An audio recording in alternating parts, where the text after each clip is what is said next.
কমিশনের গালে গালে দিল সুপ্রিম কোর্ট তালে তালে।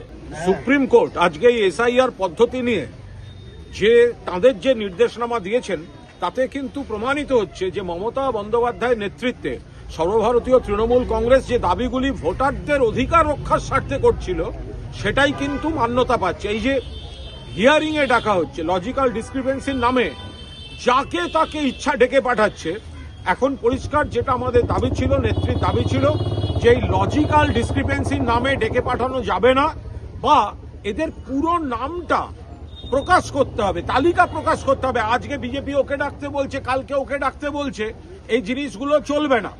পাশাপাশি আমাদের দাবি ছিল BLA 2 তাদের হিয়ারিং এর সময় যেতে দিতে হবে, কারণ ভোটের সময়ও তো থাকেন সব দলের নির্বাচনী এজেন্টরা, তাহলে সব দলের BLA 2 কেন যাবেন না? তারা তো BLOর সঙ্গে থাকছেন, তাহলে হিয়ারিং এ যাবেন না কেন? এটা নির্বাচন কমিশন বিজেপির চাপে রাজি হচ্ছিল না। আজ এখনো পর্যন্ত খবর সুপ্রিম কোর্ট পরিষ্কারভাবে বলেছেন যদি কোনো ভোটার চান হিয়ারিং এর সময় তাহলে BLA 2 কে নিয়ে যেতে পারেন। তার জন্য একটা যে লিখিত পড়িত যেগুলো করতে হবে সেগুলো বলেছেন, বাট বেসিক যে জিনিসটা যে কোনো ভোটার যদি ওখানে একটু আননার্ভড হন, তার যদি বুঝতে অসুবিধা হয় বা তাকে হ্যারাস করা হয়, তাহলে BLA 2 কে সঙ্গে তিনি রাখতে পারবেন। এটা কিরম হলো বলুন তো? এতদিন ধরে যারা বলে আসছিল অন্যরকম, আমরা একটু ঘুরিয়ে দিচ্ছি।